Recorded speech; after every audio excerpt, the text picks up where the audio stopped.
Negeri Seribu Kaki. Julukan ini mungkin sah-sah saja kita sematkan untuk Indonesia.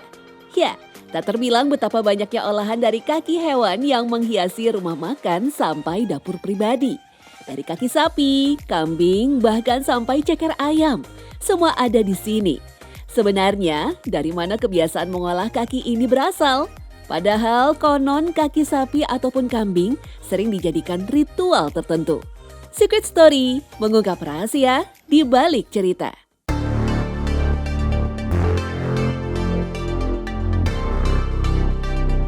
Jika kita boleh bersombong, tentu kuliner menjadi salah satu hal yang bisa kita tonjolkan.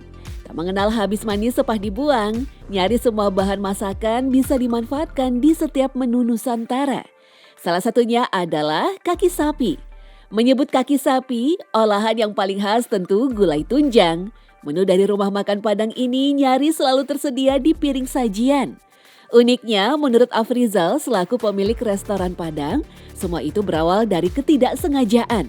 Bahkan orang Minang justru lebih akrab terlebih dahulu dengan kerupuk kulit sebelum mengenal gulai kaki sapi ini. Gulai tunjang itu dulu termasuk gulai yang tidak bahan makanan yang tidak diolah orang.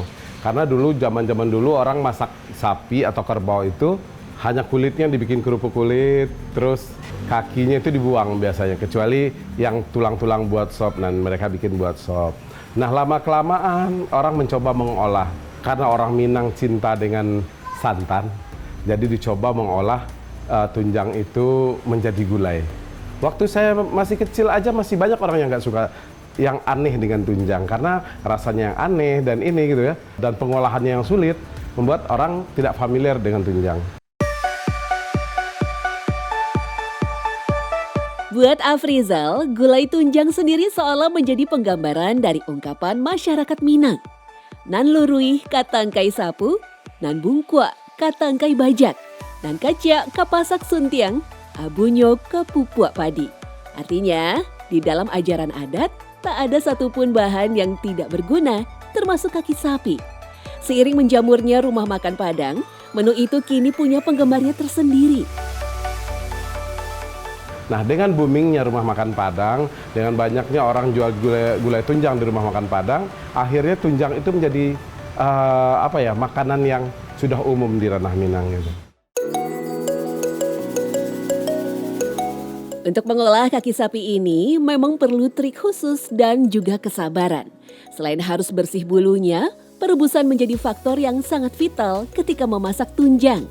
Tekstur tunjang yang unik membuatnya rawan hancur ketika direbus terlalu lama.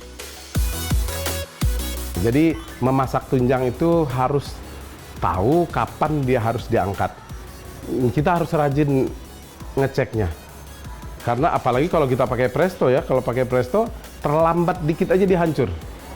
Nah, tapi saya sarankan merebus tunjang itu tidak pakai presto, pakai kuali terbuka aja, pakai wajan terbuka, jadi kita bisa melihat dia sudah empuk atau belum. Dan ketika dia sudah bisa dipotong dengan sendok, itu artinya dia sudah empuk. Penggunaan wajan atau kuali terbuka juga mencegah aroma tunjang yang direbus bertahan di air kaldunya. Kita merebus kikil itu atau tunjang itu tidak boleh ditutup. Kalau kita tutup, aromanya akan balik dia ke ini. Aromanya akan balik ke dagingnya, ke kulitnya itu. Tapi kalau kita buka, dia akan lepas, aromanya akan lepas. Nanti setelah matang dia aromanya jadi hilang aroma ininya. Kemudian kita juga gunakan daun-daun seperti daun jeruk, daun kunyit, serai, daun salam, daun pandan untuk menekan aroma tunjang itu sehingga aroma tunjangnya hilang, berganti dengan aroma yang enak dan sedap itu. Tetapi bicara olahan kaki sapi, tak hanya Minang saja yang punya kuliner tersebut. Di Surabaya, Jawa Timur, kaki disebut sebagai kikil dan diolah menjadi hidangan berkuah yang nikmat tiada tara. Bagian tulang rawan dari kaki ini disajikan dengan campuran sop kaldu tulang sapi. Tak heran, kuliner yang satu ini tak pernah sepi dari pelanggan. Lain Surabaya, lain juga di Madura. Di kota Sumeneb, tunjang atau kikil disebut sebagai kokot. Berbeda dengan olahan kaki lainnya, kuliner kaldu kokot ini menggunakan bubur kacang hijau sebagai pelengkap. Biasa disajikan bersama lontong dan perkedel singkong, masakan ini sering dijadikan menu sarapan di pagi hari. Salah satu ciri khas utamanya juga penggunaan petis pada kaldu kokot. Menurut Reno sebagai pakar kuliner, semua variasi olahan kaki itu tak lepas dari filsafat dibuang sayang yang lekat dengan masyarakat Asia dan Indonesia secara khusus. Orang Indonesia atau mungkin orang Asia itu memanfaatkan semua yang ada di dalam satu ekor sapi atau kambing. Jadi keterampilan atau pengetahuan memilah seperti orang-orang barat, ada prime cut, ada tenderloin, ada oxtail, itu tuh nggak ada. Jadi semuanya tuh dimakan, kira-kira gitu ya. Dari mulai jeroannya dimakan, sampai akhirnya kita bicara kakinya pun juga, kikilnya juga dimakan. Jadi nggak ada yang terbuang, tidak ada yang tersisa, semuanya diolah. Gitu. Jadi kalau mau dibilang dari kapan? Dari mulai mereka mengenal si hewan itu untuk dikonsumsi. Jadi jauh ya, bisa ratusan tahun, puluhan tahun. Memang tak hanya kaki sapi saja, olahan kaki kambing pun juga menghiasi khasanah kuliner Nusantara. Seperti di Jakarta, sop kaki kambing menjadi salah satu menu yang tak bisa dilewatkan siapapun. Biasa dicampur dengan berbagai jeroan sampai kepala kambing, pembeli bebas menentukan seleranya sendiri.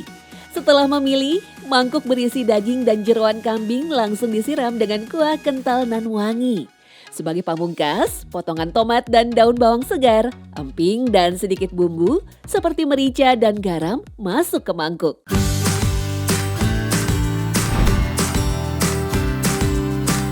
Meski telah akrab di lidah masyarakat, di sebagian wilayah Nusantara beberapa daerah masih menggunakan kaki kambing ataupun sapi sebagai bagian dari ritual adat.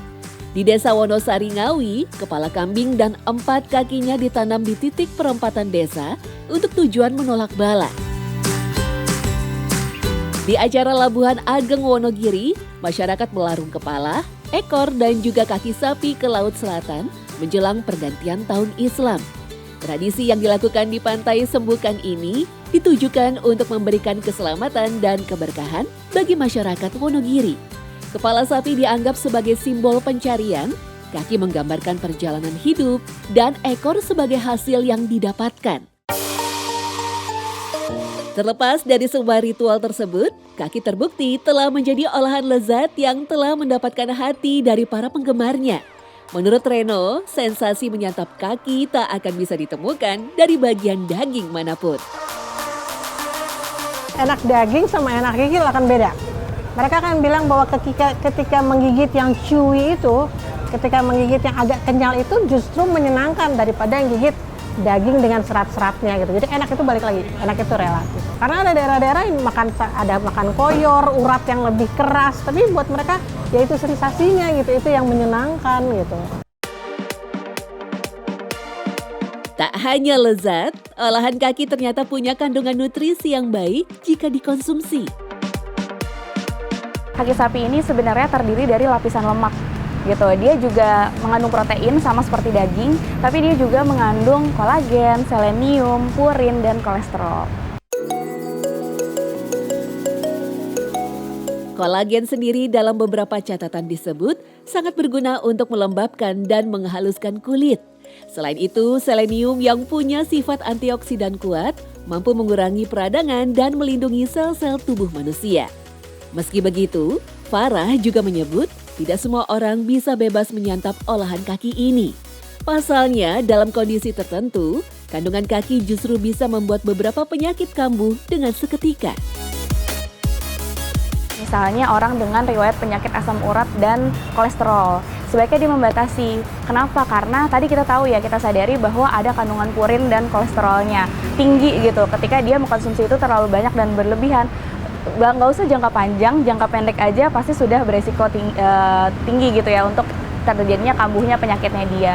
Nah, orang dengan riwayat hipertensi, kita tahu bahwa olahan kaki kambing atau kaki sapi ini nggak hanya dari kandungan si kakinya ini aja, tapi olahannya kadang tinggi garam, terus juga menggunakan santan gitu, yang penambahan zat-zat tersebut itu juga akan berisiko terhadap kambuhnya atau terjadinya hipertensi pada dirinya dia.